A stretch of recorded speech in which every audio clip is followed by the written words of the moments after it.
Kalau ini kemudian kita akhiri dengan cara-cara seperti tadi, berdamailah, duduk bersama, salam-salaman dan sebagainya, apakah benar ini bisa menyelesaikan persoalan ke depannya? Kan Pak Jokowi ini presiden waktu itu, kemudian saat ini mantan presiden, ya kan? Artinya sebagai pemimpin, teman-teman ini rakyat, kan begitu. Apa susahnya sih sama rakyat, sama teman-teman projo kan bisa tuh datang, diundang, ayo ngobrol. Diundang pasti datang kita. Di dalam hukum, RJ itu merupakan pengikatan dalam perjanjian. Tapi kalau kita lihat manuver orang-orang ini, mereka kan nggak bisa dipegang juga menurut saya. Karena sekali lagi kita tidak berurusan dengan bangsa lain, dengan musuh yang sudah menyakiti sedemikian rupa, enggak. Bahwa ini menurut saya tetap ada. Di restorasi itu bijak menyelamatkan muka seluruh pihak dan everybody happy. Selesaikan dengan jalur pengadilan, itu yang paling baik, paling elegan, paling cantik, dan masyarakat nggak akan bertanya. Karena kenapa? Produk pengadilan itu adalah produk hukum. Kalau misalnya tadi diajak duduk bareng segala macam, saya yakin insya Allah mau. Seperti itu, mau duduk bareng dan untuk mengakhiri polemik juga. Kita mau berharap apa sama orang-orang seperti itu? Kalau tidak kepastian hukum yang menjawab ini, nanti beda lagi omongan ini. Beda lagi, restoratif justice atau damai. Nanti bisa dibangun lagi narasi-narasi. Memang itu pekerjaannya, kan bisa dilihat sejarahnya. Gitu loh. Jadi sudahlah, ini akan dijawab oleh putusan hukum, putusan pengadilan. Apakah restoratif justice itu relevan untuk menyelesaikan kasus fitnahan dan pencemaran nama baik terkait ijazah Pak Jokowi? Gimana Pak Suhan? Jadi kalau kita lihat kepada masalah restoratif justice ini relevan atau tidak dalam kasus ini, sebetulnya kalau tidak gaduh, kalau tidak menimbulkan huru-hara seperti ini, fine-fine aja, baik-baik aja gitu. Kita sepakat aja, kita setuju aja. Karena tujuannya kan mau mensudahi keadaan. Iya. Tapi karena kalau kita melihat akhir-akhir ini, perkembangannya kan sebetulnya bukan di persoalan itu. Ini ada nuansa besar, ada agenda besar yang memang tujuannya untuk menjatuhkan Pak Jokowi, gitu ya.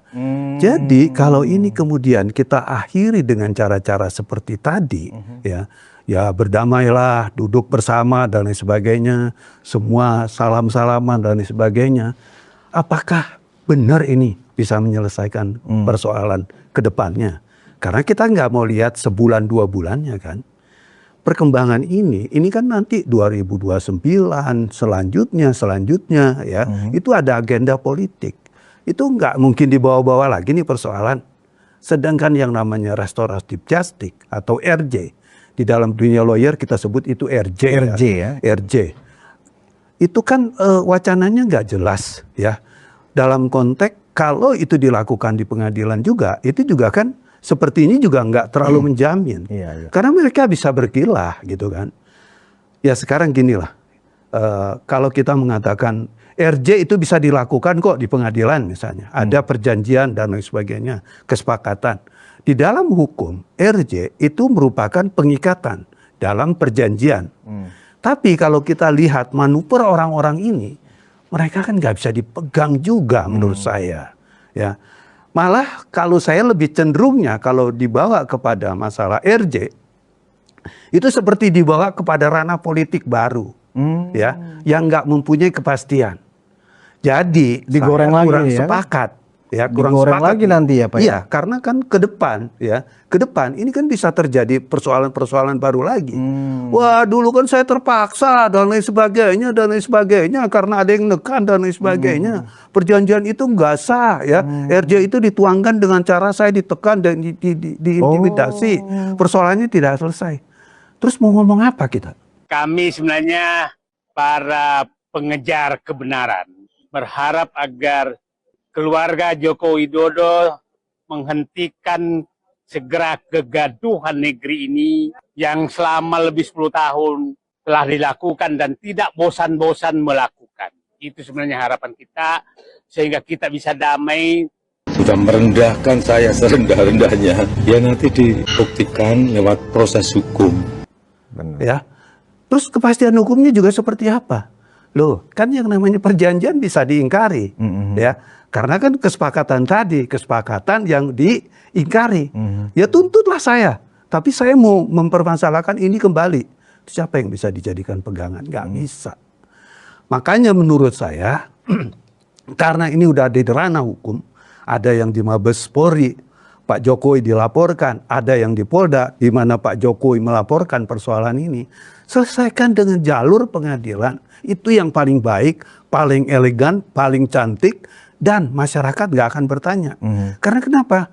Produk pengadilan itu adalah produk hukum, ya. Kalau nanti misalnya mereka mengajukan banding dan lain sebagainya, mengajukan kasasi dan lain sebagainya, kan ada happy endingnya di sini. Ada putusan yang disebut inkrah panbuis, putusan yang telah berkekuatan hukum, ya. Artinya gimana? Ya, kalau misalnya Pak Jokowi ijazahnya asli, ya, berarti pengadilan dong yang menyatakan ijazah Pak Jokowi itu asli. Artinya dengan mengatakan ijazah Pak Jokowi itu asli, sudah ada kepastian hukum. Nggak ada lagi orang bermacam-macam, bermanuver dan lain sebagainya. Ini produk hukum. Semua produk hukum harus dihormati. Kalau nggak dihormati, dia akan kena hukum di sini. Ada kena pasalnya. Kan gitu kan, melanggar atau melawan isi daripada putusan. Lebih ada kepastian hukum, lebih pada kepentingan banyak orang. Ya, orang juga melihat, oh iya, sebetulnya Pak Jokowi benar. Oh iya, asli ijazahnya. Oh iya, Pak Jokowi kuliah di UGM. Ini kan sekarang yang mau dilihat orang seperti itu. Nah, kalau kemudian ini diberhentikan dengan cara RJ tadi, masyarakat akan bertanya. 200 juta manusia ini nanti akan bertanya, ini ada apa? Pak Jokowi yang takut, apa Roy Suryo yang takut? Kan jadi bahasa takut yang muncul dalam persoalan ini. Kita nggak mau seperti itu gitu kan. On the track semua jalan. Polemik baru muncul kemudian, ya kan? Kalau saya lihatnya setelah ini nanti ada putusan dari pengadilan, apakah nanti berakhir di pengadilan negeri, apakah berakhir di Mahkamah Agung, itu ada ending dari persoalan ini. Ada keputusan, ada jaminan kepastian bahwa hukum sudah menyatakan benar dan tidaknya ijazah Pak Jokowi itu akan terjawab. Yaitu Jokowi tunjukkan saja aslinya, nggak usah pakai pengadilan tadinya mah. Case close, nggak ada pengadilan juga, nggak perlu tunjukkan ke publik karena kita sedang menyampaikan aspirasi publik. Udah nggak perlu, kita juga nggak apa-apa. Tunjukkan saya ke publik. Ini loh ijazah asli saya. Nggak bener yang beredar fotokopian itu. UGM ngomong asli ijazahnya, tetap nggak percaya mereka kok. Bilanglah UGM ngelindungin Pak Jokowi. Bahkan ya kan? rektor pun akhirnya digugat. Iya. Terus kemudian dosen ngomong, iya itu mahasiswa saya. Dibilanglah katanya itu membela Pak Jokowi. Jadi udah nggak ada yang benar di dalam persoalan ini. Apapun yang dilakukan gitu. Saya sebetulnya sependapat ya dengan pernyataan dari Pak siapa itu bekas Kabar Reskrim ya. Pak Susno ya, Pak Susno. Ya itu sederhana aja kok sebetulnya. Ya UGM udah menyatakan, Pak Jokowi yang menerima sudah menyatakan, dan ini pun sudah saya katakan juga pada podcast saya di tempat lain. Itu kan sebetulnya udah selesai. UGM loh. Kecuali universitas swasta, ya. Ini lembaga tinggi, perguruan tinggi negeri yang sangat beken, yang sangat dihormati banyak orang, yang sudah memproduk juga orang-orang hebat di situ. Gak mungkin urusan remeh-temeh ini bisa dilakukan menurut saya, gitu kan? Itu tadi, ya kemarin saya udah lihat juga ada pengakuan dari temennya Pak Jokowi. Iya, Pak Jokowi itu teman kuliah saya. Kalau Pak Jokowi ijazahnya dikatakan palsu, ijazah saya juga jadi palsu dong nih katanya. Gitu kan. Mereka percaya? Enggak. Itu rekayasa katanya. Ya, malah yang saya pernah serunya itu tingginya Ibu Jokowi ya dengan Pak Jokowi itu ada 2 foto, ya. Foto yang satu masih pakai kacamata, satu yang udah jadi presiden. Tingginya beda loh katanya.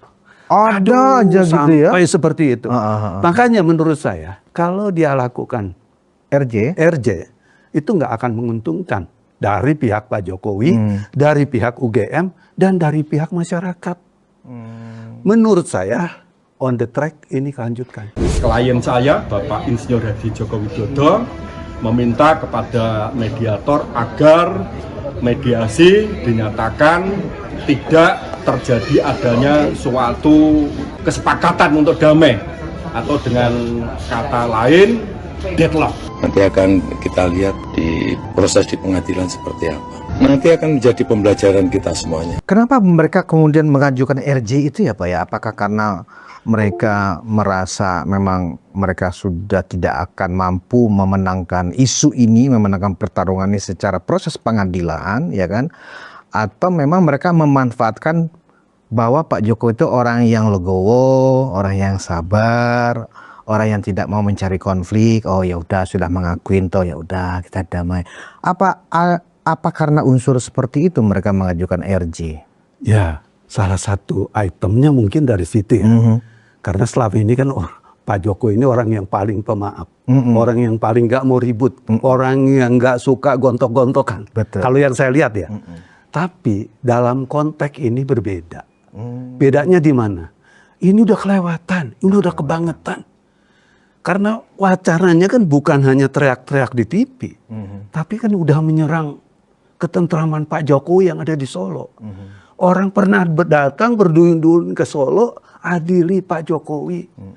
Ini lagi proses hukum, udah seperti itu. Pak ya, teriak-teriak. Iya kan? Benar-benar ada nuansa kebencian di dalamnya, kan begitu. Tiba-tiba sekarang minta damai ketika sudah terpojok. Iya. Dan juga saya melihat ya, kalau memang membaca dari kiblat mereka berpikir, ya kemarin kan dia mengatakan, oh kan bukan saya yang mengupload ijazahnya itu, tapi kan dari kelompok PSI juga. Dia kan menarasikan itu Pak Jokowi mungkin seperti itu gitu kan. Tapi kan aneh kalau menarasikan seperti itu, ya kan.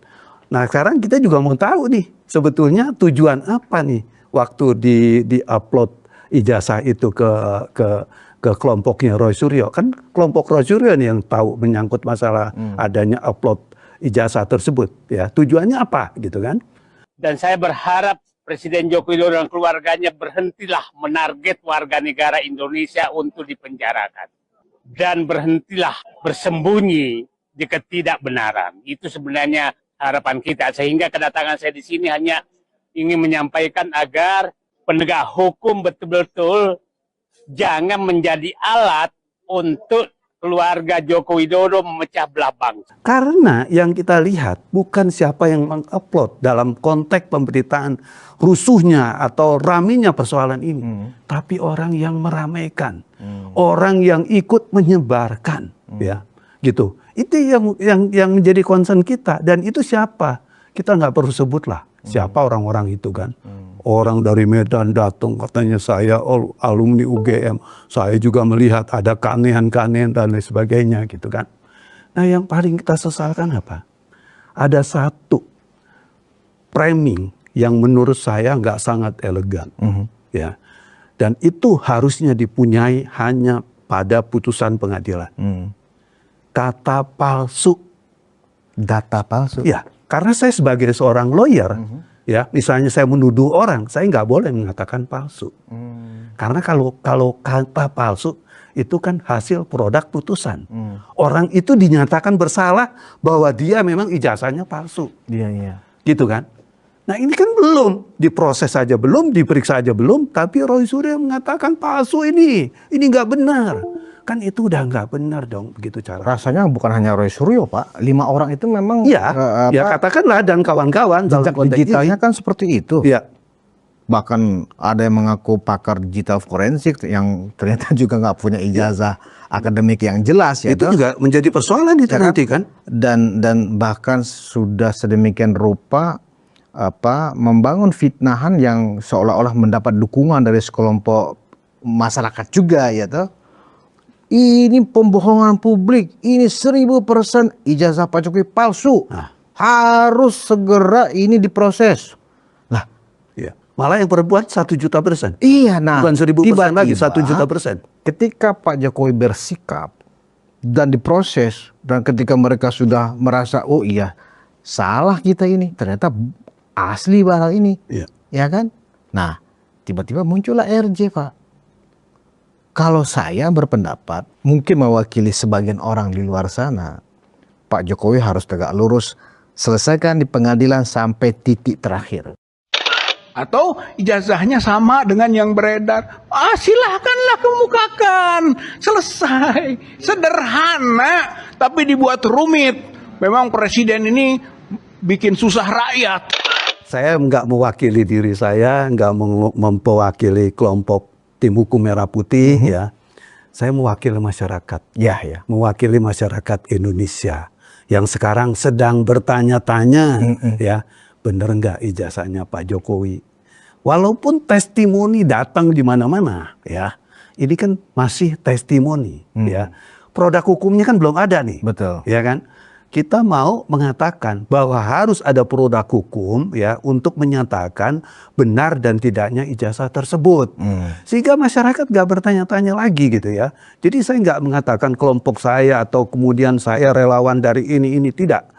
Tapi kepentingan masyarakat Indonesia yang sedang bertanya-tanya tentang kebenaran daripada produk ijazah itu tersebut, itu harus mempunyai suatu kepastian hukum. Jadi apa yang dilakukan oleh Pak Jokowi itu sudah benar, gitu ya. Bukan kita terus mendukung hebohnya persoalan ini. Saya udah bilang kok, ini kalau nggak dilaporin, ini terus akan begini terus, gitu kan, ya. Kan harusnya juga pada saat Pak Jokowi setelah selesai melaporkan persoalan ini ke Polda, ya, dan di mana juga udah disebutkan orang-orangnya, harusnya kan hukumnya dihormati, ya. Dalam arti ya udahlah diam dulu, serahkan kepada aparat penegak hukum, proses dong, ya. Kan gampang, saya punya ini, ya kan, buktikan dong, ya. Pak Jokowi punya ini, buktikan dong. Nanti hukum yang bicara kok di sana. Kalau memang Roy Suryo benar, analisanya benar, Roy Suryo dan kawan-kawan yang saya maksud benar, kenapa mesti takut? Kan dia ngomong 1000%, 1.000.000%, 1.000.000.000%. Siap akan buktikan di depan pengadilan, di depan hakim bahwa berdasarkan ilmu saya digital forensik dan bla bla bla bla, saya akan bisa pastikan bahwa ijazah Pak Jokowi itu palsu, bahkan skripsinya pun palsu, kan begitu, Pak. Narasi yang selalu dibangga-banggakan, ya kan? Ya, nah ini kan harus ada jawaban, ya, harus ada jawaban. Jawaban itu di mana? Sekarang bukan lagi di kelompok atau di wilayah RJ atau di wilayah perdamaian, bukan, tapi di wilayah produk hukum. Saya itu sebetulnya sedih.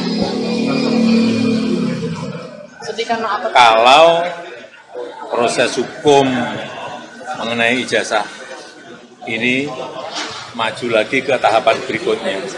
Saya kasihan, tapi ya ini kan sudah keterlaluan. Jadi ya kita tunggu proses hukum selanjutnya. Kalau menurut saya nanti kalau bisa sidang itu live, dibuka secara terbuka, secara umum, supaya orang juga betul-betul melihat siapa Roy Suryo dan kawan-kawan, siapa Pak Jokowi, siapa UGM, kan jelas, gitu loh. Jangan ditutup-tutupin sidang ini, gitu kan? Ya, kita nggak mengatakan bahwa oh ini karena jadi kemarin kan ada dugaan, oh karena Pak Jokowi begini jadi heboh, semakin heboh. Lah sebelumnya udah heboh banget, kita udah ngeri ngelihatnya. Mungkin Pak Jokowi kalau nggak digeruduk oleh orang-orang itu sampai sekarang belum tentu juga bertindak dia. Iya, karena itu sudah dianggap di luar batas lah ya. Itu udah luar batas. Sampai nguruduk rumah ya kan. Adili Jokowi. Terlalu berani lah ya kan, nggak dipandang sama sekali ya kan. Kalau saya lihat kita udah nggak melihat bangsa Indonesia yang santun ini udah nggak kita lihat lagi. Benar, yang ada kelihatannya kok sepertinya barbar gitu ya. Sepertinya kok jadi negara apa ini? Kayaknya ada negara hukum. Ya sebetulnya juga kalau saya lihat ini kan memang Pak Jokowi orangnya sangat santun, nggak mau ribut dan lain sebagainya. Dia melakukan ini bukan hanya melihat pada suatu keadaan dia sudah dihina, tapi kepentingan hukum menjadi objek yang memang harus diselesaikan. Jadi kesimpulannya Pak Suhadi, Bapak tetap melihat itu tidak relevan untuk dipakai atau dilirik oleh Pak Jokowi untuk menerima opsi restoratif justice dari pihak Roy Suryo dan kawan-kawan. Ya, kalau saya lihat bukannya hanya tidak relevan, tapi tidak tepat. Tidak tepat. Karena masyarakat itu tidak menginginkan hal-hal yang nggak jelas. Karena sekarang ini kan orang bertanya, ya sampai di mana nih air mengalirnya nih, ya sampai nggak ke persidangan. Kalau udah persidangan, apa nih putusannya? Kalau udah putusannya, terus bagaimana tindak lanjutnya, kan gitu kan? Karena kan saya bilang kalau diputus di pengadilan ada banding, ada kasasi, orang akan terus memantau persoalan ini. Ya, jadi kalau seandainya dilakukan hal-hal yang menurut saya tadi, RJ tadi, itu nggak tepat dan juga masyarakat pasti. Jadi Pak Jokowi harus gaspol, maju terus ya Pak ya? Gaspol, maju terus. Bahwa Pak Jokowi juga harus hadir di pengadilan pun demi melihatkan dan membuktikan ijazah aslinya, nggak ada masalah. Ya. Yang penting Setuju saya. gaspol terus.